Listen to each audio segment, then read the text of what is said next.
Rasulillah wa ala alihi wa sahbihi wa man wala wa la hawla wa la quwata illa billah amma ba'du. Puji syukur kehadirat Allah Subhanahu wa taala yang telah memberikan kita nikmat untuk berkumpul kembali di Masjid Ar-Rahmah, salah satu dari rumah-rumah Allah taala. Yang semoga dengan keberadaan kita di sini kita mendapat keberkahan dari Allah Subhanahu wa taala.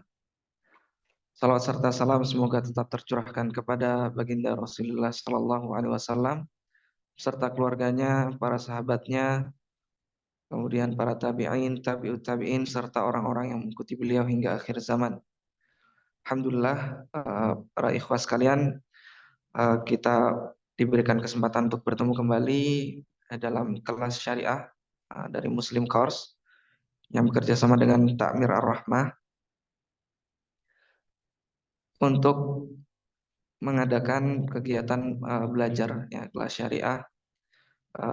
Dan alhamdulillah hari ini kita akan melanjutkan materi kita, yakni tentang fikih sholat, dan selanjutnya nanti akan dipandu oleh Ustadzuna Al-Ustadz Muhammad Ashari Arga LCMA Hafizahullah Ta'ala.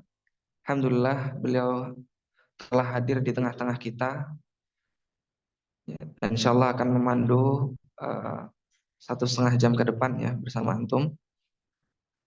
Dan sebelum kita mulai, diharapkan para peserta kelas syariah Muslim Course offline dan online untuk mempersiapkan materinya, mempersiapkan bukunya, kemudian catatannya, alat tulisnya, sehingga nantinya akan dengan mudah untuk mencatat faidah-faidah yang akan disampaikan oleh Ustadzuna. Silakan mungkin Ustadz bisa. Kita sapa dulu beliau ya. Ahlan wa sahlan Ustadz. Kaifalukum Ustadz? Ya, alhamdulillah. Alhamdulillah, tidak berlama-lama mungkin. Insya Allah kita akan mulai pembelajaran yaitu fikih sholat ya. Silahkan teman-teman buka di halaman 69 di kitab yang berbahasa Indonesianya. Kepada Ustadz Ashari Hafidhakumullah, waktu dan tempat kami persilakan.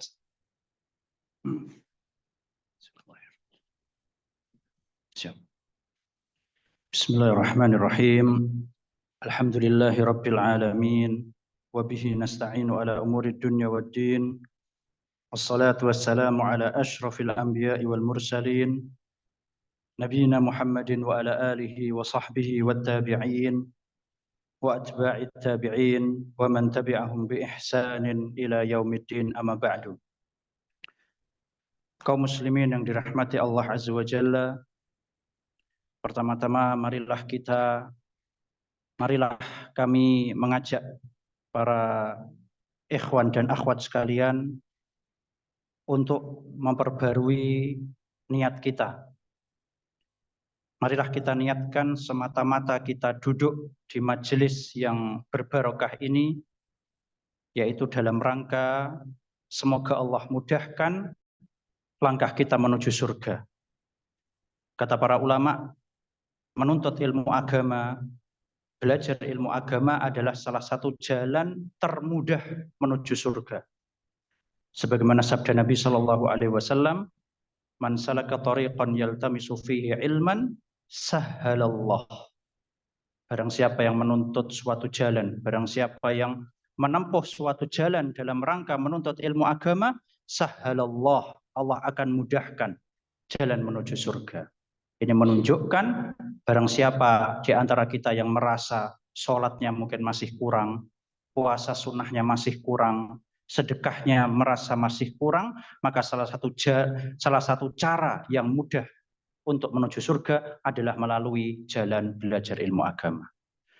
Kaum muslimin yang dirahmati Allah Azza wa Jalla, insya Allah kita akan membahas atau melanjutkan materi kita, yaitu tentang fikih, ya, yang mana keutamaan ilmu fikih ini sangat banyak sekali.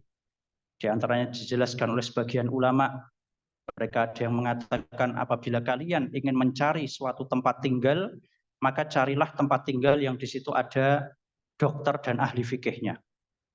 Yang di situ ada ahli kesehatan dan ahli fikihnya.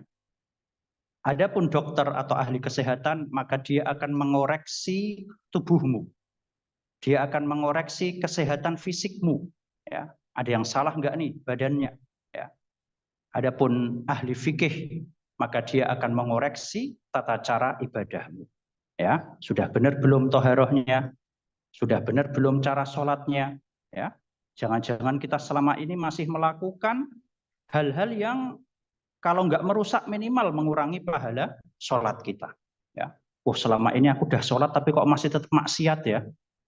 Ini nggak mungkin sholat hadisnya yang salah nggak mungkin, ayatnya yang salah nggak mungkin. Allah berfirman, Inna sholata tanha anil fahsya'i wal mungkar. Sesungguhnya sholat akan mencegah pelakunya dari perbuatan keji dan mungkar. Nggak mungkin ayatnya salah.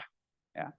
Berarti kalau ada orang dia merasa sudah sholat tapi kok ternyata masih melakukan perbuatan buruk tadi, berarti yang salah adalah orangnya. Ya. Mungkin ada yang kurang dalam sholatnya. Ya. Nah, jadi insya Allah kita akan memulai pembahasan kali ini dengan kitabus sholat atau permasalahan sholat. Nah, di sini kita langsung masuk ke materi. Ya. Di sini saya tidak akan baca seluruhnya, tapi saya akan membahas poin-poin pentingnya saja, ya, karena faedah guru adalah memberikan kunci, ya. Adapun murid ya tinggal dia mengembangkan ya atau membaca hal-hal yang lainnya. Kita akan kasih poin-poin pentingnya saja, adapun yang tidak dibaca bisa dibaca masing-masing. Nah, di sini disebutkan, kita masuk ke definisi sholat. Sholat secara bahasa adalah ad-du'a, yaitu berdoa. Kenapa kok sholat secara bahasa disebut doa? Karena doa adalah salah satu dari komponen yang ada dalam sholat. Ya, sholat itu isinya apa toh? Ya. Sholat itu kan isinya kalau nggak zikir, baca Quran ya, berdoa itu aja. Ya, makanya dalam sebuah hadis disebutkan innama hiya doaun wa dzikrun wa qiraatul Quran. Atau kama qala sallallahu alaihi wasallam. Ya, hadis tentang larangan berbicara ketika sholat. Kata Nabi SAW, sesungguhnya sholat itu isinya kalau nggak zikir, berdoa ya, baca Quran. Ya, jadi itulah sebab kenapa kok sholat secara bahasa disebut doa, karena salah satu komponennya adalah ada doanya. Nah, kemudian secara syar'i di sini disebutkan yaitu adalah aqwalun wa af'alun, ucapan dan perbuatan tertentu. Ya, jadi orang sholat ini harus ada ucapannya. Ya, kita dapati sebagian kaum muslimin ketika sholat dari takbiratul ihram sampai salam diem tok. Ya, nah ini kurang tepat. Ya, namanya ucapan itu kata para ulama harus terdiri dari keluarnya suara dan geraknya bibir. Nah, jadi kalau ada yang sholat Allahu Akbar, apalagi sholat sendirian ya, habis itu diem tok mulutnya gini, ya ini khawatirnya tidak sah ya menurut jumhur ulama. Menurut kebanyakan ulama yang namanya bacaan, yang namanya ucapan ini harus terdiri dari geraknya bibir dan keluarnya suara. Bismillahirrahmanirrahim. Alhamdulillahirabbil alamin. Harus keluar suara minimal kita sendiri yang mendengar ya. Ini kalau sholat sendirian. Dan perbuatan-perbuatan tertentu yang diawali dengan takbir ya atau istilah kita namanya apa? Takbiratul ihram ya, ini awal sholat ya, dan diakhiri dengan salam ya, dan insya Allah akan kita bahas secara rinci di pembahasan selanjutnya. Kemudian selanjutnya di sini disebutkan tentang keutamaan sholat ya, di antaranya sholat adalah rukun Islam yang kedua ya. Jadi rukun Islam ini kalau kita perhatikan para jamaah ini diurutkan dari yang paling penting ya. Yang pertama adalah syahadatain, yang mana itu adalah kunci bagi orang yang mau masuk Islam. Ya, orang mau sholat sebanyak apapun, sedekah sebanyak apapun, menghajikan orang berapa kali pun, kalau belum syahadatain, mafi syai', ya, nggak akan berlaku amalan tersebut. Ya, jadi yang pertama adalah syahadatain, yang kedua Allah letakkan dalam rukun Islam adalah sholat. Ya, ini menunjukkan kalau sholat adalah hal paling penting setelah seseorang mengucapkan dua kalimat syahadat. Ya, maka aneh kalau ada orang yang bilang dia orang Islam, dia mengaku kalau mengikrarkan syahadatain tapi tidak sholat, aneh banget. Ya, kalau nggak zakat ini masih ada orang miskin nggak zakat gitu loh. Ya, nggak puasa masih ada orang sepuh, orang sakit nggak puasa boleh. Ya, nggak haji orang belum mampu nggak apa-apa. Ya, tapi orang Islam nggak sholat ini aneh. Ya, nah ini menunjukkan pentingnya sholat. Ya. Kemudian juga di sini disebutkan dia adalah tiang Islam, ya. Kemudian Allah mewajibkan kepada Nabi kita Muhammad Shallallahu Alaihi Wasallam pada malam Mi'raj di langit yang ketujuh, ya. Syariat-syariat yang lain itu di Allah syariatkan melalui Jibril, ya. Jadi Allah memerintahkan Jibril turun ke Nabi Muhammad Shallallahu Alaihi Wasallam dan menyampaikan wahyu kecuali sholat, ya. Sholat ini satu-satunya Nabi Muhammad diundang ke langit. Ya, ini menunjukkan betapa urgennya ya masalah sholat. Nah, kemudian di sini ada hadisnya ya, nanti bisa dibaca ya. Di antaranya as-shalawatul khams ya, sholat 5 waktu ya. Ini sebagai pelebur dosa di dalamnya. Kemudian juga hadis yang lain diumpamakan Rasul Shallallahu Alaihi Wasallam mengumpamakan sholat kayak sungai yang ada di depan rumah kita, yang mana kita mandi sebanyak 5 kali sehari ya. Baik. Kemudian selanjutnya di sini disebutkan tentang kewajiban sholat ya. Dalil-dalilnya cukup banyak, diantaranya dari Al-Quran, kemudian juga dari hadis, bahkan para ulama telah sepakat ya bahwasanya sholat 5 waktu hukumnya adalah wajib. Nah, kemudian selanjutnya kita langsung ke di sini ada poin penting sebenarnya ya di paragraf sebelum terakhir, sebelum azan dan iqamat ya. Ini sebenarnya memang untuk bapak-bapak atau ibu-ibu yang sudah punya anak ya, tapi tidak apa-apa. Karena kan insya Allah antum sekalian ya akan seperti itu ya. Jadi al-ilmu qabla al-qawli wal amal ya. Kita berilmu terlebih dahulu. Dalam sebuah hadis, ini penting ya, tidak sedikit kaum muslimin yang melalaikan ya.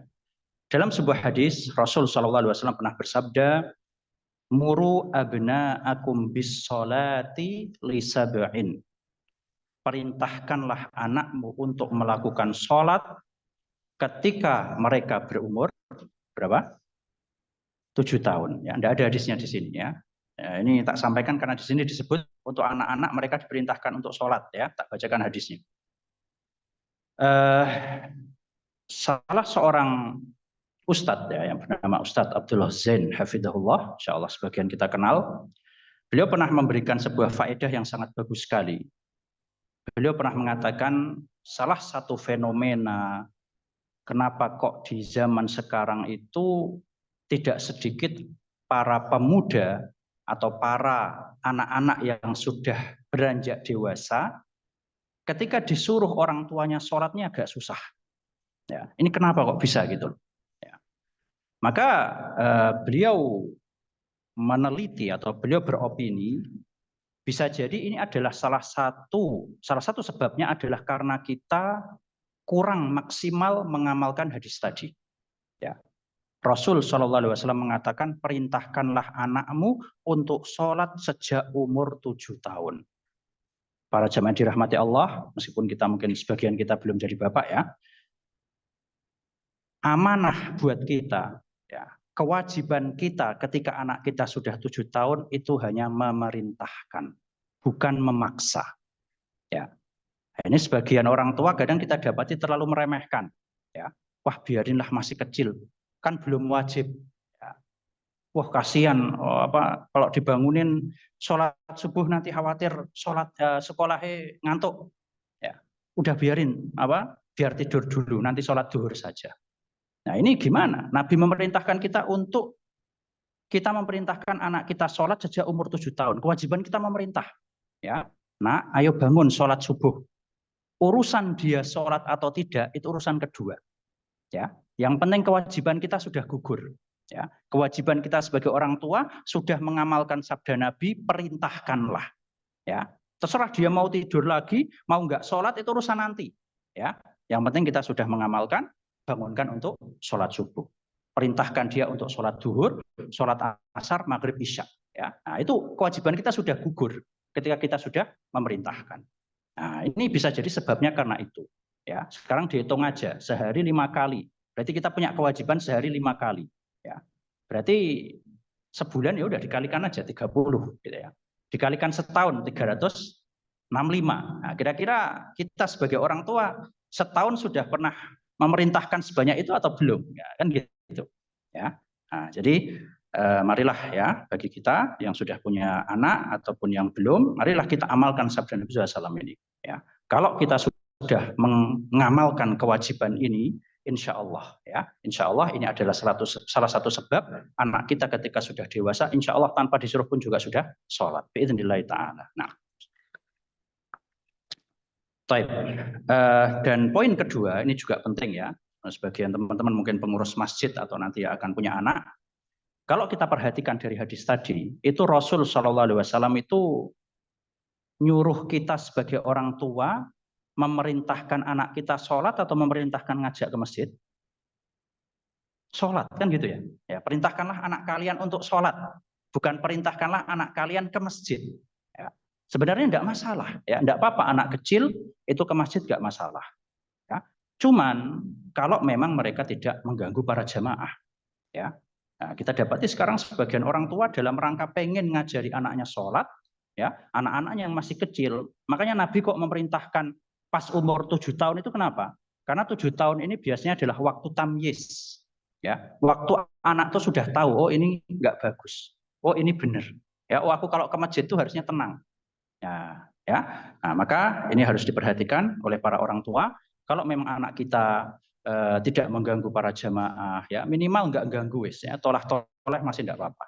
Ya, kalau anak kita tidak mengganggu para jamaah di masjid, maka ajak ke masjid tidak apa-apa. Ya, tapi kalau ternyata masih kecil, kemudian juga dikhawatirkan mengganggu, biarlah dia sholat di rumah dengan ibunya. Wallahu a'lam. Nah, taib. Kaum muslimin yang dirahmati Allah Azza wa Jal. Kemudian selanjutnya di sini tentang adzan dan iqamat, ya. Kita masuk pembahasan selanjutnya yaitu tentang adzan dan iqamat. Di sini disebutkan definisi dari adzan, ya. Adzan artinya adalah pengumuman. Kemudian secara syar'i yaitu adalah pengumuman tentang masuknya waktu sholat dengan zikir tertentu, dengan lafaz tertentu, ya. Maka orang nggak boleh ngarang-ngarang lafaz untuk manggil orang sholat. Ya, kita sama Allah sudah dikasih adzan, ya, maka nggak boleh bagi kita untuk berimprovisasi. Ya, misalnya, wah kayaknya kalau cuma dipanggil hayya ala sholah nggak pada ke masjid ya.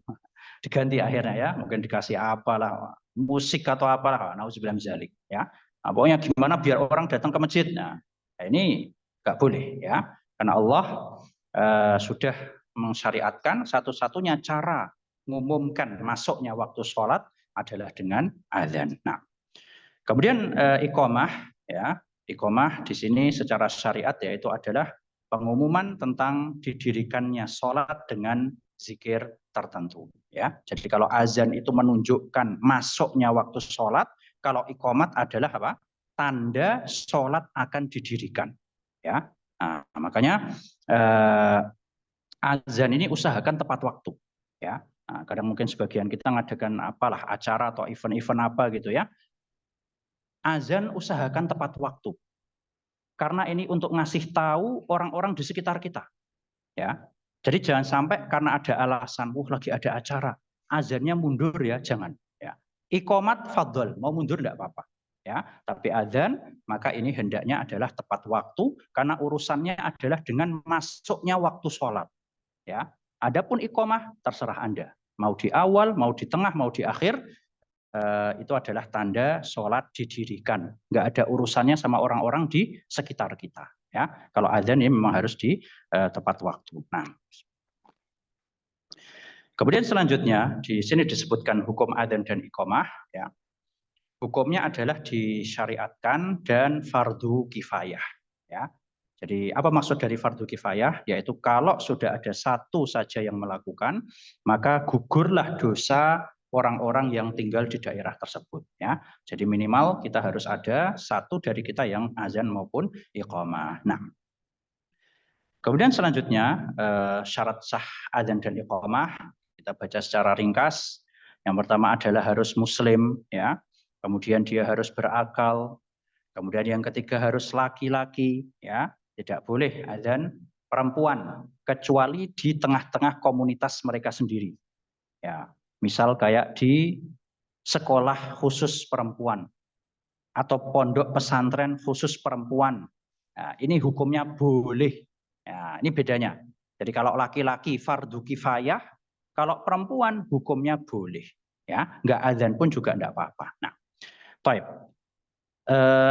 Kemudian yang keempat, ya, hendaknya azan dikumandangkan di waktu sholat. Jadi harus benar-benar dipastikan, ya, jangan sampai belum masuk waktu sholat. Nah, kemudian yang kelima harus dilakukan dengan tertib, ya, maka tidak boleh misalnya hayya 'alas shalah, asyhadu an la ilaha illallah, tidak boleh, ya. Jadi harus tertib sesuai dengan urutan lafadznya.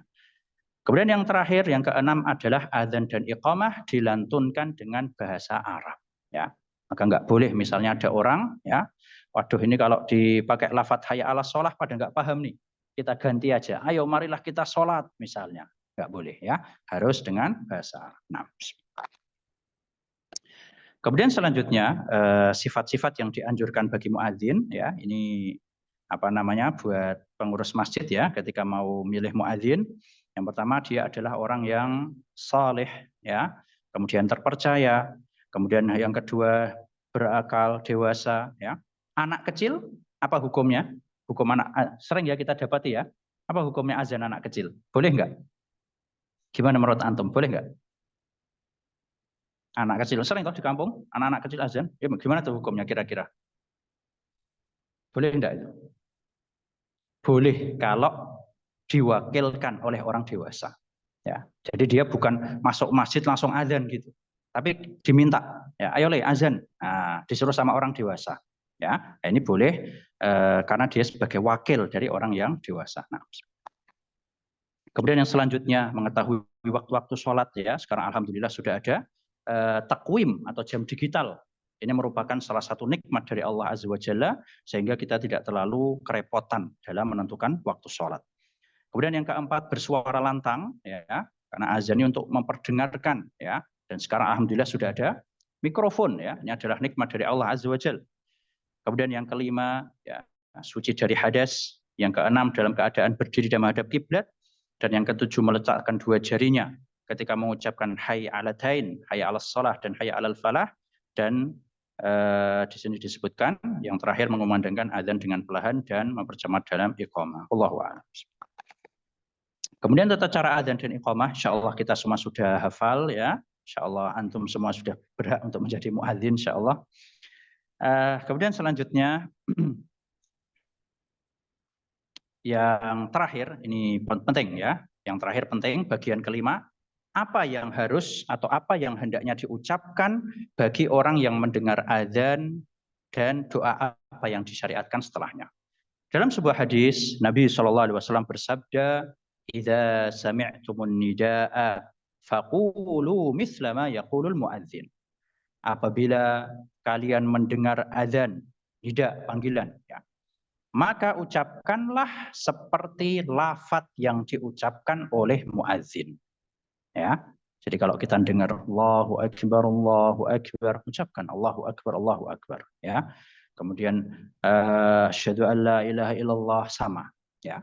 Kecuali ketika muadzin mengatakan hayya 'alatain, yaitu hayya 'alas shalah dan hayya 'alal falah, maka kita ucapkan apa? La haula wala quwata illa billah. Nah, begitu pula ketika muadzin mengucapkan as-shalatu khairum minan naum. Nah, ini adanya cuma pas azan apa ini?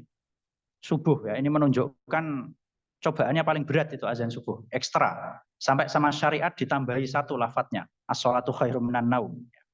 Maka kalau kita ambil hadis tadi, kalau kita pahami hadis yang tadi kita baca, maka kita pun juga disunahkan mengucapkan seperti yang diucapkan oleh muadzin, ya. Kita mengucapkan as-shalatu khairum minan naum. Nah, adapun doa setelahnya, maka kita dianjurkan setelah selesai azan kita mengucapkan sholawat, ya.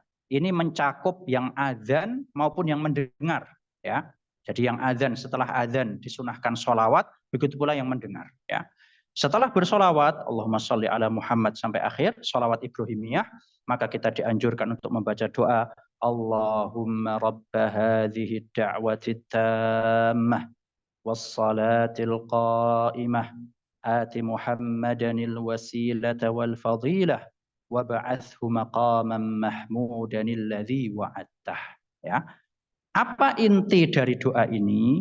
Intinya adalah kita minta kepada Allah agar Allah memberikan sebuah kedudukan yang namanya maqam mahmud. Ya, maqam mahmud ini adalah suatu kedudukan yang sangat tinggi di hari kiamat, suatu kedudukan yang terpuji. Ya, kata Nabi Shallallahu Alaihi Wasallam, aku pengen jadi satu-satunya orang yang berhak mendapatkan kedudukan tersebut. Ya, maka marilah kita bantu cita-cita Nabi kita Shallallahu Alaihi Wasallam. Ya, makanya beliau menjanjikan dengan pahala yang nggak main-main. Ya, dalam sebuah hadis disebutkan, barang siapa yang membaca doa ini setelah azan, kata beliau, halat lahu syafaati yaumal qiyamah. Maka dia akan berhak mendapatkan syafaatku di hari kiamat. Ya, nah, maka marilah kita jangan meremehkan doa ini. Ya, ini memang paling berat dibacanya pas azan subuh ya. Kita masih setengah sadar itu ya, jawab azan aja agak susah itu ya, apalagi suruh baca doa ini. Nah, maka kita ingat, kalau aku baca doa ini, kita akan dapat apa? Syafaat dari Rasul Shallallahu Alaihi Wasallam. Nah, kemudian selanjutnya kita masuk ke bab yang ketiga, yaitu tentang waktu-waktu sholat. Nah, Allah Subhanahu wa taala berfirman, "Innas salata kanat 'alal mu'minina kitaban mawquta." Ya. Sesungguhnya salat itu adalah kewajiban yang telah ditentukan waktunya oleh orang-orang atau atas orang-orang yang beriman. Ya. Jadi dari sini kita tahu kalau salat 5 waktu ini punya waktu-waktu tersendiri. Ya. Bahkan kalau kita baca hadis lebih dalam, Jibril itu mendatangi Nabi Shallallahu Alaihi Wasallam ketika awal pensyariatan sholat ini selama 2 hari. Ya, jadi Jibril datangi beliau selama 2 hari. Sholat yang pertama dilakukan oleh Nabi Shallallahu Alaihi Wasallam dan Jibril adalah sholat apa? Apa kira-kira? Zuhur. Ya, sholat zuhur itu sholat pertama. Ya, jadi Jibril datang pas zuhur. Ya. Nah, hari pertama Jibril ini datang di awal waktu. Ya, jadi pas duhur Jibril datang di awal waktu. Nanti datang lagi pas asar di awal waktu. Pas maghrib juga seperti itu. Terus sampai subuh hari pertama Jibril datangnya di awal waktu. Dan di hari kedua Jibril datang di akhir waktu. Ya, ibaratnya kalau duhur itu ya datangnya pas zawal, ya, pas matahari mulai bergeser dari langit. Kemudian pas hari kedua Jibril datang di akhir waktu zuhur, yaitu ketika bayangan segala sesuatu hampir sama dengan panjangnya. Ya, nah kecuali pas waktu maghrib, ya, Jibril datang di hari yang pertama dan kedua di waktu yang sama. Ini menunjukkan apa? Kalau waktu maghrib itu apa? Sempit, ya, tidak seperti waktu sholat yang lainnya, ya. Jadi pas berkaitan dengan waktu maghrib itu Jibril hari pertama dan kedua datangnya pas di waktu itu, tidak ada bedanya, ya. Kata para ulama ini menunjukkan kalau maghrib waktunya sangat sempit, maka kita jangan terlalu molor-molorin. Nah, kita baca hadisnya yang berkaitan dengan waktu sholat, ya. Kita baca hadisnya supaya nanti yang sisa-sisanya bisa antum baca sendiri. Nah, di sini Nabi Shallallahu Alaihi Wasallam bersabda dalam sebuah hadis yang diriwayatkan oleh Imam Muslim, hadisnya sahih. Beliau mengatakan, waktu zuhri idza zalatis syamsu wa kana dhillur rajuli katulihi ma lam yahduril asru. Ya. Waktu zuhur adalah apabila matahari tergelincir dan bayangan seseorang seperti panjang dirinya. Maksudnya adalah awal waktunya itu ketika matahari tergelincir sampai bayangan segala sesuatu itu sama panjangnya seperti bendanya. Nah, ini yang dimaksud dengan waktu zuhur. Dan tergelincirnya matahari ini sedikit aja ada bayangan itu menunjukkan kalau sudah masuk waktu zuhur. Ya, jadi nggak harus nunggu sampai harus ada bayangannya banyak, tidak. Ya, ada bayangan sedikit saja ini menunjukkan kalau waktu zuhur telah masuk. Ya, jadi kita bisa azan. Baik. Malam yahduril asru, selama belum masuk waktu asar. Wa waktul asri malam tasfaros syamsu. Adapun waktu asar maka dimulai dari akhir waktu zuhur, yaitu ketika bayangan segala sesuatu panjangnya sama sampai matahari menguning. Pertanyaannya, kenapa kok Rasulullah SAW tidak mengatakan waktu asar itu sampai kapan? Matahari terbenam, kan harusnya gitu ya. Kenapa kok di hadis ini mengatakan waktu asar, ya kan? Hadisnya gitu kan? Pada Mbak Buku kan? Waktu asar adalah selama matahari belum menguning. Kenapa kok beliau nggak bilang waktu asar selama matahari belum terbenam? Kira-kira apa itu sebabnya? Padahal kita tahu waktu asar itu akhirnya sampai matahari terbenam. Kenapa kok beliau cuma sampai bilang matahari belum menguning? Apa? Afan, Mas Sami? Ya, dilarang sholat. Taib. Ada lagi mungkin yang tahu? Kenapa kok kira-kira beliau nggak bilang sampai matahari terbenam, tapi bilangnya sampai matahari menguning? Karena waktu asar ini ada dua macam. Ini penting, ya. Ini sebagian kita kadang meremehkan, ya. Sebagian ulama, di antaranya Syekh bin Baz rahimahullah, beliau mengatakan kalau waktu asar ini punya dua waktu, ya. Waktu yang pertama namanya adalah waktul jawaz atau waktul ikhtiyari, ya. Waktu yang kita boleh sholat kapanpun, terserah. Mau di awal waktu, mau di tengah, mau di akhir, fadl, terserah.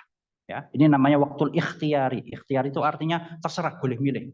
Ya, meskipun yang paling afdal adalah sholat di awal waktu, jelas. Ya, tapi boleh kita mau sholat kapanpun, selama dalam waktu ikhtiyari. Ikhtiyari itu artinya boleh milih, atau waktul jawaz. Jawaz itu artinya boleh. Ya, ini enggak dosa kita. Ya. Yaitu dimulai dari awal waktu sampai matahari berwarna kuning atau hampir merah. Nah, ini dia. Ya. Jadi ini alasan kenapa kok beliau nggak bilang sampai matahari terbenam. Ya. Karena beliau di sini menjelaskan tentang waktu apa? Ikhtiyari, waktu yang boleh, waktul jawaz. Ya. Nah, yang kedua ada namanya waktu ad-daruri. Ya, waktu darurat. Ya. Kapankah waktu darurat? Waktu darurat berarti sejak matahari menguning sampai apa? Terbenamnya matahari. Ini waktu darurat. Ya. Apa yang dimaksud dengan waktu darurat? Waktu darurat adalah waktu yang nggak boleh bagi orang yang normal untuk sengaja sholat di dalamnya. Ya, kita nih misalnya normal, kita nggak ada uzur, alhamdulillah. Ya, maka nggak boleh misalnya, terutama nih buat perempuan ya. Kalau laki-laki ini alhamdulillah sama Allah diwajibkan ke masjid, kan gitu. Jadi ada panggilan azan kita ke masjid. Nah, ini perempuan ujiannya di situ. Ya, perempuan kan enggak ada rasa panggilan untuk ke masjid. Jadi kadang ada bisikan-bisikan, wah masih lama ya. Nanti aku sholat asarnya 10 menit sebelum maghrib aja. Nah, kan yang penting belum maghrib. Nah, ya. Nah, ini enggak boleh seperti itu. Ya. Maka sekali lagi tidak boleh bagi seseorang untuk mengakhirkan sholat sampai masuk waktu darurat, tidak boleh. Ya, kalau sampai sengaja dia mengakhirkan, ya kurang lebih itu waktu darurat dari jam berapa kira-kira? Matahari kuning itu jam berapa kira-kira? Jam 5-an ya paling ya, 5-an lah kurang lebih ya. Nah, misalnya dia bilang, wah aku sholatnya nanti aja lah jam 5:04 lah belum maghrib gitu ya. Ini tidak boleh kalau sengaja seperti itu. Ya. Tapi sholatnya tetap sah. Ya, sholatnya tetap sah karena dia masih dalam waktu asar, namun dia berdosa. Ya, jadi sholat asarnya sah, tapi dia berdosa karena sudah sengaja mengakhirkan waktu sholat ke waktu apa tadi? Darurat. Ya, kecuali yang ada uzur, misal musafir, ya, Kita safar, habis itu kita lihat jam, wah kemungkinan besar aku sampai rumah ini jam 5:50. Ya. Di sini kita punya dua pilihan. Imma sholat di kendaraan dengan cara tidak sempurna, misal naik kereta gitu ya. Naik kereta, sholat di kereta enggak mungkin. Secara sempurna susah. Ya. Wah, aku punya dua opsi nih. Kalau sholat di kereta tepat waktu, di waktu sebelum darurat tidak bisa sempurna, atau nanti nunggu sampai rumah, sholat pas waktu darurat, tapi bisa sholat dengan sempurna. Maka opsinya kita harus pilih opsi yang kedua, yaitu sholat dengan sempurna meskipun sudah masuk waktu darurat. Ya. Atau misalnya orang lagi sakit, ya, habis sholat duhur dia mungkin agak pusing atau apa, tidurlah. Ya. Bangun-bangun jam 5:50, enggak apa-apa, fadl. Ini dia sholat di waktu darurat karena ada uzur. Atau wanita suci dari haid, ya, dia suci dari haid jam 5:10 misalnya, ya, dia harus mandi, dia harus cari pakaian yang menutup aurat, tidak apa-apa, ya, karena dia mengakhirkan sholat sampai waktu darurat karena ada apa? Uzur. Wallahu a'lam. Baik. Kemudian beliau mengatakan wa waqtu sholatil maghribi ma lam yaghibis syafaq, ya. Adapun sholat maghrib, adapun waktu sholat maghrib, maka sebelum ufuk ya atau cahaya merah di ufuk itu menghilang, ya. Ini waktu sholat maghrib. Jadi dari terbenamnya matahari sampai hilangnya cahaya merah di ufuk atau di tempat matahari terbenam. Wa waktu sholatil isya'i ila nisfil lailil awsat. Kemudian kata beliau, adapun sholat isya maka sampai setengah malam yang pertengahan pertama. Nah ini juga. Kenapa kok Nabi SAW tidak mengatakan sholat isya itu sampai masuknya waktu subuh? Kata para ulama, sholat isya itu seperti sholat asar. Ya, jadi kalau kita perhatikan ya jamaah, sholat 5 waktu ada 5. Dari 5 sholat ini, ada 2 sholat yang punya waktu ikhtiari dan waktu darurat. Ya. Yang pertama adalah sholat asar, tadi sudah kita bahas panjang lebar. Yang kedua adalah sholat isya. Waktu ikhtiarinya, waktu jawaznya, waktu yang kita boleh sholat kapanpun, ya tanpa ada udzur, ini sampai pertengahan malam yang pertama. Ya. Jadi misalnya ada yang mau sholat jam 9 ya, atau jam 8, silahkan, boleh-boleh saja. Ya. Tapi tidak boleh dengan sengaja kemudian dia melewatkan sholat isya dari waktu ikhtiarinya. Ya. Misalnya ada yang bilang, wah aku sholat isyanya nanti aja jam 3. Ya. Sekalian sholat malam. Ya. Kan itu adalah waktu ketika Allah turun. Ya. Biar doa-doaku lebih mustajab, aku sholat isyanya nanti jam 3 malam. Tidak boleh. Ya, nah ini tidak boleh sholat di waktu darurat kecuali ada uzur. Wallahu a'lam. Kemudian yang terakhir, wa waktu sholatis subhi min tulu'il fajri ma lam tatlu'is syamsu.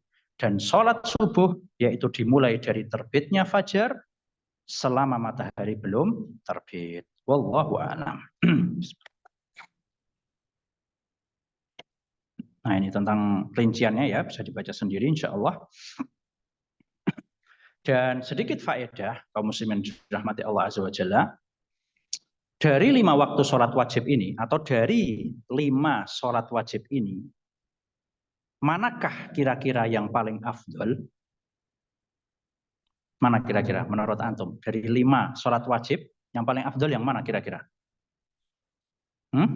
Subuh dan asar.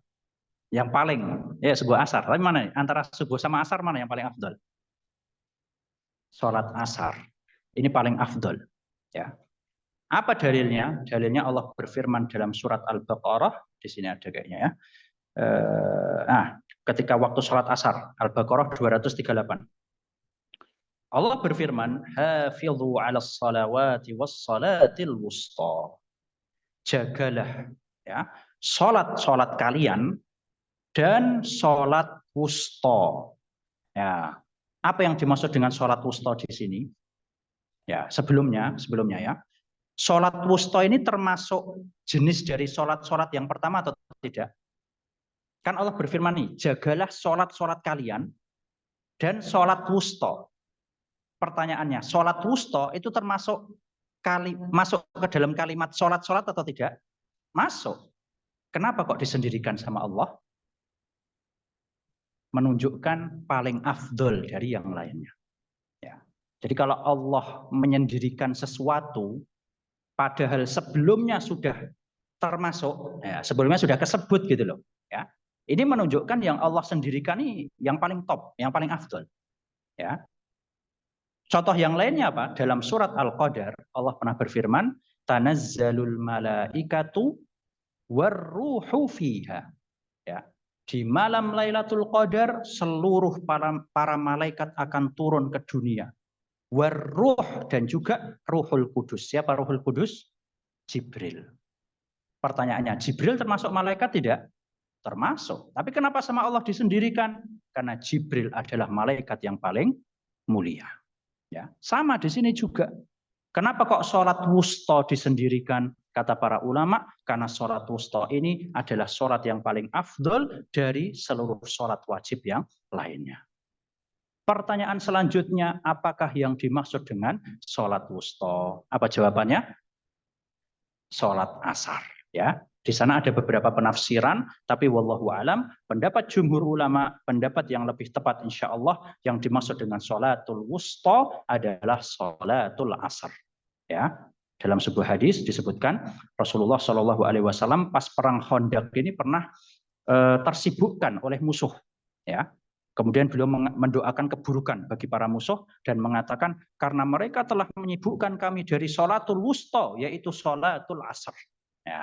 Ya, ini adalah dalil yang menunjukkan kalau sholatul wusta adalah sholat asar. Jadi yang nomor satu sholat asar.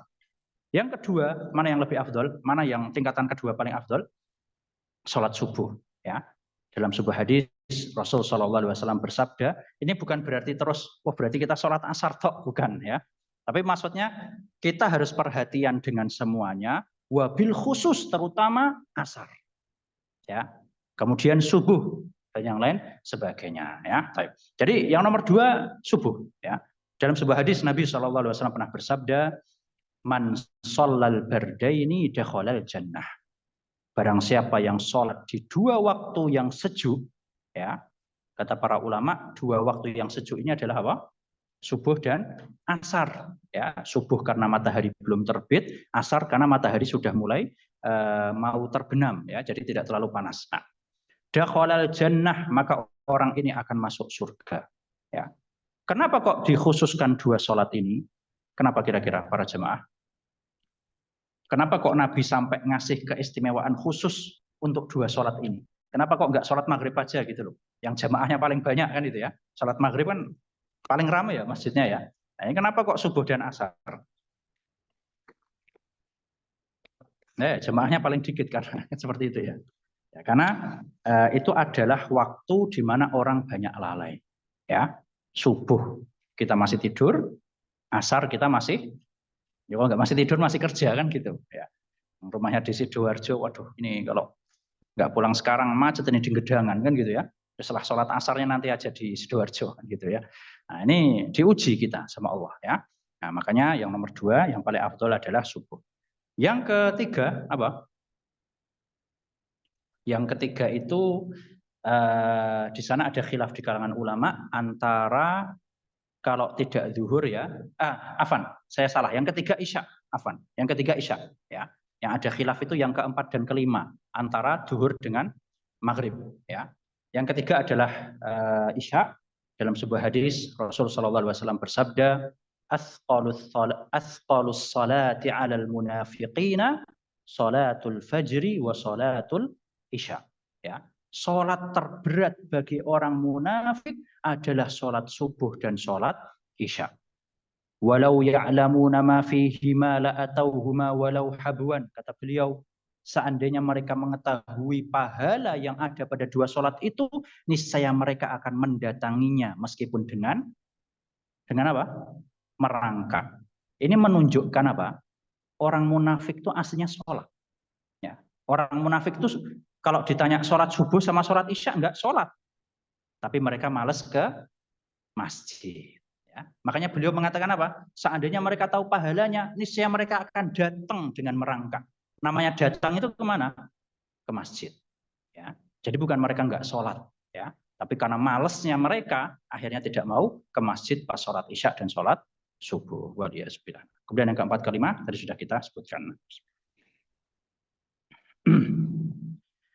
Kemudian selanjutnya kita masuk ke hal yang penting, ya, yaitu ini kita sudah mulai masuk ke inti sholatnya, yaitu tentang syarat dan rukun sholat. Kaum muslimin yang dirahmati Allah Azza wa Jalla, di sini disebutkan dalam sebuah hadis bahwasanya ada seorang laki-laki Badui yang bertanya kepada Rasulullah Shallallahu Alaihi Wasallam, wahai Rasulullah, sholat apakah yang Allah wajibkan atasku? Ya, maka kata Nabi Shallallahu Alaihi Wasallam, khamsu sholawatin fil yaumi wal lailah. Sholat 5 waktu selama sehari semalam. Kalau kita pahami hadis ini baik-baik, maka dapat kita simpulkan berarti selain sholat 5 waktu yang kita ketahui, hukumnya adalah sunnah, minimal fardu kifayah, minimal. Ya. Tapi yang fardu ain hanyalah 5 ini saja. Ya. Jadi nanti jangan sampai ada yang salah paham. Ustadz katanya yang wajib sholat 5 waktu. Ya, sholat jenazah gimana hukumnya? Ya. Sholat id gimana hukumnya? Kita katakan sholat jenazah hukumnya adalah apa? Fardu kifayah. Ya. Ada beberapa yang sudah nyolatkan, yang lainnya sudah gugur.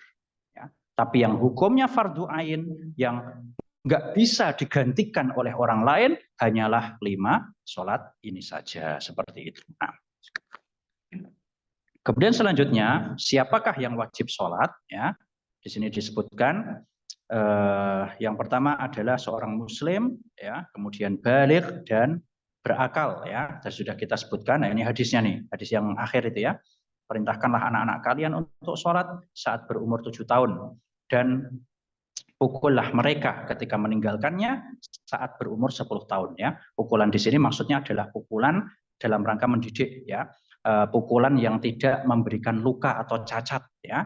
Pukulan yang bukan didasari karena rasa dendam. Nah, ini bedanya di situ, ya. Orang tua yang mukul anaknya karena dendam, ya, ini anak kok susah sekali diatur, nah, dipukul akhirnya. Dengan orang tua yang memukul anaknya karena sayang, karena ngamalkan hadis ini, ya. Efeknya akan terasa di jiwa si anak, ya. Nah, itu tadi, ya. Maka marilah ketika kita mengamalkan hadis ini, kita dasari bukan karena benci, bukan karena anak ini kok susah diatur akhirnya kita pukul, tapi karena dalam rangka mengamalkan sabda Nabi Shallallahu Alaihi Wasallam. Wa farriqu bainahum fil madhaji, dan pisahkanlah mereka di tempat tidur mereka. Ya. Ustadz, di rumah saya kamarnya cuma 1, ya sudah minimal pisah kasurnya. Ustadz, kasurnya cuma bisa beli 1, ya. Minimal apa? Dikasih selimut masing-masing. Ya. Ustadz, qadarullah anak belum bisa mampu beli selimut yang lain. Minimal apa? Kasih guling tengahnya. Ya. Jadi kita dalam mengamalkan hadis ini usahakan semampu kita. Ya, jangan kemudian diremehkan atau Allah, insya Allah anakku terjaga. Insya Allah anakku tidak mikir yang tidak. Janganlah meremehkan. Selama kita mampu, selama kita bisa melakukannya, fattaqullaha mastata'tum. Nah, baik. Kemudian selanjutnya kita masuk ke syarat-syarat sah salat. Yang pertama adalah Islam. Kemudian yang kedua adalah berakal, ya. Yang ketiga adalah baligh, ya. Baligh bisa dilihat dari tanda-tanda, diantaranya ketika seorang keluar air mani dalam keadaan terjaga maupun tidak. Kemudian juga ketika tumbuh bulu kemaluan, ya. Kemudian juga kalau perempuan ketika keluar darah haid, ya. Dan juga ketika seseorang telah mencapai umur 15 tahun. Meskipun dia ngaku belum balik, ya. Wah, anak belum pernah mimpi misalnya, ya. Kelas enggak dianggap. Anda sudah 15 tahun, Anda mau ngaku belum balik atau tidak, tetap kita hukumi Anda sudah balik, ya. Nah, kemudian yang keempat adalah toharoh dari 2 hadas, ya, besar dan kecil. Ya, maka tidak sah sholat yang dilakukan ketika orang tidak bertoharoh. Ini kadang ada pertanyaan ya, Ustadz, anak baru ingat ternyata belum wudhu setelah selesai sholat. Apakah saya wajib mengulangi sholat saya? Apa jawabannya? Wajib nggak? Nanti dia bilang, kan Allah berfirman, Rabbana la tu'akhidna in nasina. Ya Allah, ampunilah kami ketika kami lupa. Kan saya lupa, tidak sengaja. Gimana jawabannya kira-kira? Nanti insya Allah antum kan akan mengajar insya Allah. Gimana itu kalau misalnya jamaahnya ada yang bilang gitu? Ustadz, kan anak lupa, nggak sengaja. Kok harus ngulang sholat gimana kan? Rabbana la tu'akhidna in nasina. Gimana jawabannya? Jawabannya adalah maksudnya Anda tidak berdosa. Ya. Jadi dimaafkan sama Allah di sini bukan kemudian nggak sholat lagi. Ya. Tapi Anda tidak berdosa. Ini bedanya sama yang sengaja. Ya, sengaja sholat tanpa toharoh, sudah sholatnya nggak sah. Yang kedua dia berdosa.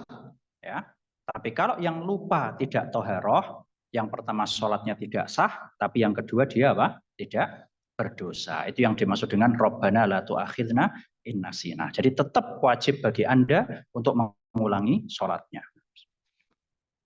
Kemudian yang kelima, masuk waktu sholat yang telah ditetapkan. Ya, tadi sudah kita sebutkan sholatnya. Di sini ada faedah penting para jemaah dirahmati Allah. Cara mengetahui waktu sholat, ya, cara mengetahui waktu sholat itu ada 4 cara, ya, secara berurutan. Jadi harus kita prioritaskan nomor 1, kemudian kalau nggak bisa 2, kalau nggak bisa 3, baru yang terakhir 4. Cara yang pertama, apa kira-kira yang pertama? Cara kita tahu waktu sholat yang pertama, gimana kira-kira? Lihat tanda-tandanya secara langsung, kan gitu. Ya, jadi kita keluar masjid, naik menara, lihat, wah, matahari sudah terbenam. Ya, fajar sudah keluar. Atau kita ngukur bayangan, sudah masuk waktu duhur bisa.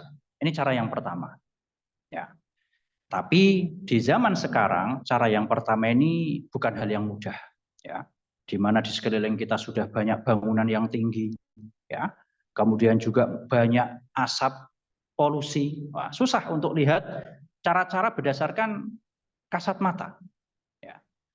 Maka cara yang kedua, yang setelahnya, yaitu kita diberitahu oleh orang yang melihat tanda tersebut. Ya, jadi misalnya perwakilan Masjid Ar-Rahmah punya orang yang jaga di Kenjeran misalnya. Ya, dia lihat langsung, nelpon, Assalamualaikum, matahari sudah terbenam.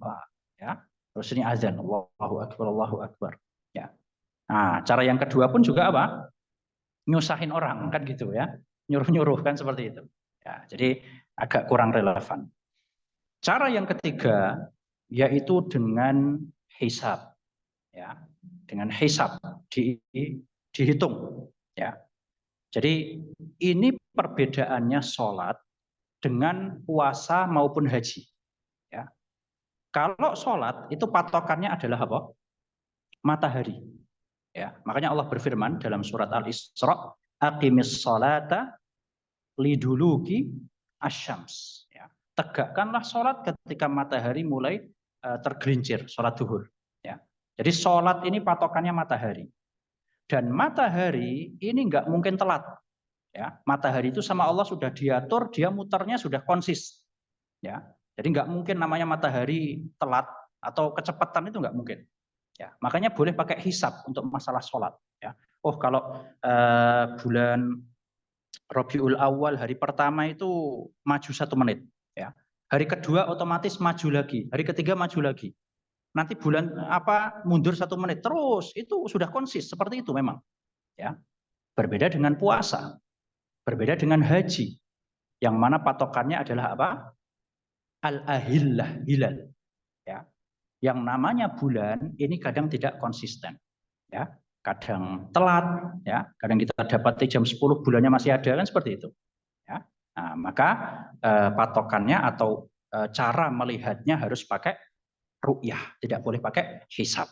Ya, karena bulan tidak konsisten. Kalau sholat pakai matahari, boleh pakai hisab. Nah,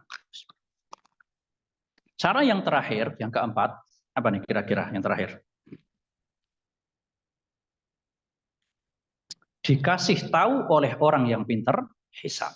Nah, ini cara yang terakhir. Jadi kita diberitahu oleh orang yang pintar hisab, kita nggak tahu hisab nih, ya. Kita dikasih tahu, ini loh, jam segini secara hisab sudah masuk waktu sholat. Ayo kamu azan. Akhirnya kita azan. Taib, pertanyaannya, di masjid ini pakai cara yang keberapa kira-kira? Cara kedua. Yang terakhir, betul yang terakhir. Ya, karena kita pakai patokan apa? Takwim, ya, jam digital. Ini kan hisab sebenarnya. Kita nggak pintar hisab, ya kan? Kita nggak pintar hisab, tapi kita dikasih tahu orang yang pintar hisab. Ya, nah, maka ini pun boleh, ya, karena masuk ke apa? Cara yang terakhir yaitu yang keempat. Dan ini termasuk nikmat dari Allah, ya. Dan eh, hisab seperti ini, insya Allah dipercaya karena yang menghitung adalah orang-orang yang ahli, ya. Dan ada macam-macam, ya. Ada hisab Umul Qura, ada hisab Mesir dan yang lain sebagainya. Dan insya Allah kita bisa percaya sama mereka, insya Allah. Nah, baik. Kemudian selanjutnya yang keenam yaitu adalah menutup aurat. Ya, kita ketahui bagi laki-laki auratnya adalah dari mana? Pusar sampai lutut. Maksudnya pusar sampai lutut itu pusar dan lututnya harus tertutup. Ya, nah, seperti itu. Apa namanya? Namun meskipun begitu, meskipun aurat laki-laki adalah dari pusar sampai lutut, namun kita ketika sholat bukan berarti terus cuman pakai celana doang ya. Oh, yang penting kan auratnya tertutup gitu ya, enggak juga. Ya, makanya Allah berfirman ini ya, ini ayatnya bagus banget. Ya bani Adama khudhu zinatakum. Wahai manusia, wahai anak Adam, ambillah zina. Apa makna zina? Perhiasan. Allah nggak bilang, Pak, ambillah pakaian kalian, titik, ketika ke masjid. Tapi Allah bilangnya, ambillah perhiasan kalian, pakaian kalian yang indah. Ini menunjukkan ketika sholat bukan sekedar menutup aurat saja, ya. Tapi gimana caranya biar kita bisa benar-benar maksimal ketika ke masjid, ya? Pakai parfum lah, pakai pakaian yang terbaik lah, ya. Bahkan saya pernah diceritain oleh salah seorang teman, ya. Ada salah seorang ulama Madinah yang bernama Syekh Ibrahim Ar-Ruhaili hafizahullah. Mungkin sebagian kita tahu. Beliau itu punya pakaian yang sangat bagus dan parfum yang sangat wangi yang hanya beliau pakai ketika mau qiyamul lail. Ya. Ini menunjukkan bagaimana para ulama ketika mau bertemu dengan Tuhannya ini benar-benar maksimal gitu loh. Ya. Nah, ini sebagian kita kadang kebalik, ya. Dipanggil sama ketua, dipanggil sama bos pakai pakaian rapi, ya, dipanggil sama Tuhannya bos kita pakai ya kaos oblong kan seperti itu, ya. Bangun tidur langsung, ya. Model sarungan tok Allahu Akbar misalnya. Nah, ini kan kurang layak, ya, meskipun sholat sah tapi kurang layak. Nah, adapun bagi perempuan maka auratnya adalah seluruh tubuh kecuali wajah dan telapak tangan, ya. Ini perempuan. Nah, jadi kalau ada perempuan yang tanya, Ustadz, apakah sholat harus pakai rukuh? Ya, apakah sholat wajib pakai mukena? Jawabannya tidak wajib. Ya, selama pakaian yang kita pakai menutup seluruh tubuh kecuali wajah dan telapak tangan, maka ini sudah sah. Ya, mungkin pakai mukena atau rukuh itu lebih baik karena tidak membentuk badan seperti itu. Nah, kemudian selanjutnya kita masuk ke syarat yang ketujuh, yaitu adalah menghindari najis pada badan, pakaian, dan tempat sholat. Ya. Adapun pada badan, insya Allah kita tahu badan kita harus suci dari najis. Apa bedanya najis sama hadas? Ini sudah belajar kitab Thaharah kan kemarin? Apa bedanya najis sama hadas? Nah, mana ini yang belajar kitab Thaharah kemarin? Kalau hadas, betul, ahsan. Barakallahu khair. Jadi kalau najis ini zatnya, bendanya, non abstrak. Jadi bisa kita raba. Ya, mohon maaf misalnya kotoran, air kencing, ya, dan lain sebagainya, darah, ya. Tapi kalau hadas ini adalah sifat atau kondisi, ya status, ya abstrak dia. Oh dia berhadas. Kita habis buang air kecil, dia berhadas kecil. Kita habis junub, oh dia berhadas besar. Ya, nah ini bedanya najis sama hadas. Betul. Jadi yang ketujuh adalah menghindari najis pada badan, pada pakaian dan tempat sholat. Toib. Kasus misal kita sholat di karpet misalnya ya, karpet besar gitu di rumah. Kebetulan di samping kita sholat, karpetnya ini ada bekas ompol anak kita misalnya. Ya. Boleh nggak kita sholat di karpet tersebut? Gimana menurut antum? Kita sholat nih, samping kita ada bekas ompol anak. Boleh nggak kita sholat di karpet tersebut? Tidak boleh. Kenapa tidak boleh? Khawatir nyebar. Ya cuma di situ tok kelihatan, cuma di situ tok. Baik. Patokan ya, kalau badan jelas ya, badan kita, pakaian jelas, pakaian yang kita pakai buat sholat. Patok sucinya tempat sholat kita adalah dari tempat kita berdiri sampai kita sujud. Itu saja. Ya. Maka jika ada najis di luar area tersebut, ya kayak tadi saya bilang, misalnya di samping kita, dilihat aja samping ini masuk ke area kita sujud atau tidak. Ya, kalau sudah keluar maka itu maksudnya boleh kita sholat di situ. Ya, tapi misalnya ompolnya pas di bawah kita, memang kita nggak nginjek, dan insya Allah nggak kena ketika sujud. Tapi karena dia berada dalam area kita sholat, maka ini tidak boleh kita sholat di situ. Ya, nah ini patokan tempat sholat harus suci, yaitu antara kita berdiri sampai kita sujud. Nah, kemudian yang kedelapan, yaitu adalah menghadap kiblat. Ya, menghadap kiblat ini oleh para ulama dibagi menjadi dua, bahkan menjadi tiga. Ya, kalau mau kita rinci, ya. Yang pertama adalah kalau kita berdiri di depan Ka'bah secara langsung. Ya, semoga Allah mudahkan kita bisa sholat di depan Ka'bah. Amin, amin, amin. Ya. Maka ini harus menghadap Ka'bahnya. Ya, yang sholat di Masjidil Haram harus menghadap Ka'bahnya. Yang kedua, kalau dia tidak di depan Ka'bah, tapi masih di area Mekah, ya, maka dia harus menghadap Masjidil Haramnya. Ya, ini jenis menghadap kiblat yang kedua. Jenis yang terakhir yaitu yang jaraknya jauh, jauh dari Ka'bah, juga jauh dari Masjidil Haram, bahkan jauh dari Mekah, kayak kita nih Indonesia. Ya, maka kata para ulama cukup menghadap arahnya saja. Ya, jadi tidak harus pas Ka'bah. Ya, kayaknya geser dikit nih kayaknya. Udah, Ka'bah di mana? Ka'bah di barat kita. Oke lah, geser dikit. Ya udah, segitu aja udah. Ya. Jadi tidak harus benar-benar pas Ka'bahnya atau pas Masjidil Haramnya, tidak harus. Ya. Nah, karena kita hanya berkewajiban menghadap ke arahnya saja. Wallahu a'lam. Nah, dan berkaitan dengan menghadap kiblat, para jemaah yang dirahmati Allah, kita harus berusaha semampu kita, harus berusaha semaksimal mungkin. Ya, tidak boleh bermudah-mudahan. Contohnya gimana? Misal kita lagi safar, kita lagi camping misalnya, ya, atau kita lagi nginep di hotel yang mana di situ tidak ada arah penunjuk kiblatnya. Ya, kebetulan aplikasinya juga tidak ada kita di HP. Maka kita harus berusaha semaksimal mungkin. Ya, entah yang pertama lihat matahari kalau memang bisa dilihat. Ya, yang kedua kita bisa tanya ke resepsionis misalnya.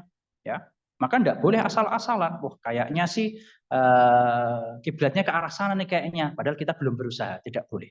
Ya, ini kalau seperti itu kita sholat asal-asalan tanpa berusaha. Kemudian setelah sholat, misalnya resepsionisnya datang atau apa petugasnya datang terus ngasih tahu Pak kiblatnya salah sebelah sana, maka kita wajib ngulangi sholat kita.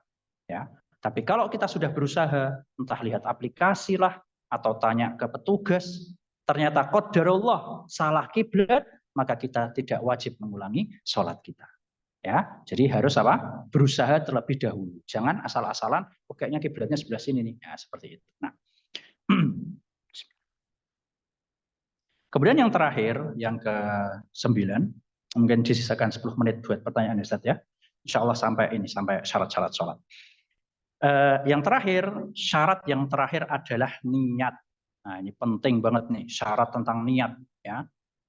Apa yang dimaksud dengan niat? Niat artinya adalah keinginan. Ya, itu arti niat. Ya. Jadi kita mau sholat duhur, itu artinya kita sudah niat sholat duhur. Ya. Kita tadi ke masjid, mau sholat sebelum duduk, ya sudah itu sudah niat tahiyatul masjid. Ya. Kita bangun malam-malam mau sholat, ya itu sudah niat sholat malam. Ya. Jadi cukup adanya keinginan. Yang penting jaraknya nggak usah terlalu, atau jaraknya jangan terlalu jauh. Misal kita niat sekarang nih, nanti aku jam 12 mau sholat duhur. Ya ini belum niat berarti. Ya. Nah, jadi yang dimaksud dengan niat adalah cukup keinginan. Ya. Dan di sini para jamaah dirahmati Allah, ada sebuah kaidah penting berkaitan dengan niat. Para ulama mengatakan at-tasyaddudu fin niyati yusabbibul wiswas. Berlebih-lebihan dalam masalah niat bisa mengakibatkan was-was. Ya. Berlebih-lebihan dalam masalah niat dikhawatirkan bisa menyebabkan was-was. Ya. Kita mungkin pernah dapati ya, sebagian saudara kita yang mana untuk takbiratul ihramnya lama sekali. Ya. Allahu Akbar, imamnya waladhdallin amin. Ya. Ini apa? Khawatirnya karena disebabkan tadi was-was. Ya. Wah, niatku belum pas. Ya. Niatku belum gatuk sama hatinya. Wah, ya. Ada yang sampai apa? Diulang-ulang. Allahu Akbar. Wah, belum pas. Allahu Akbar terus. Ya. Inilah alasan kenapa para ulama mengatakan untuk masalah niat kita tidak usah terlalu berlebih-lebihan. Ya. Cukup mau sholat, ya. Cukup ke masjid mau sholat duhur, ya udah itu niat sholat duhur. Ya. Bahkan sebagian ulama mengatakan tidak ada satu ibadah pun yang bisa dilakukan tanpa niat. Tidak ada. Antum bisa ibadah tanpa niat? Coba sholat tanpa niat. Mesti ada niat. Aku mau sholat apa kan gitu. Ya. Nah, jadi untuk masalah niat ya, marilah kita ya biasa saja ya, cukup kita mau sholat ini, kita mau puasa ini dan sebagainya, maka ini insya Allah sudah terhitung, sudah niat. Wallahu a'lam. Baik, mungkin itu ya yang insya Allah bisa disampaikan. Masih ada waktu 9 menit, Ustaz, ya, mungkin bisa digunakan untuk pertanyaan. Tafadhol.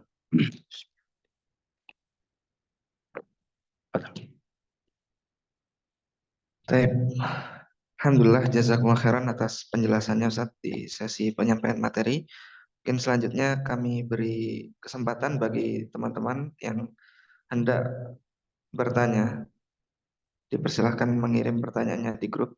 Bagi ikhwan di sini yang ingin bertanya, silahkan langsung saja. Ini ada dari mas-mas ya. Oke. Ya.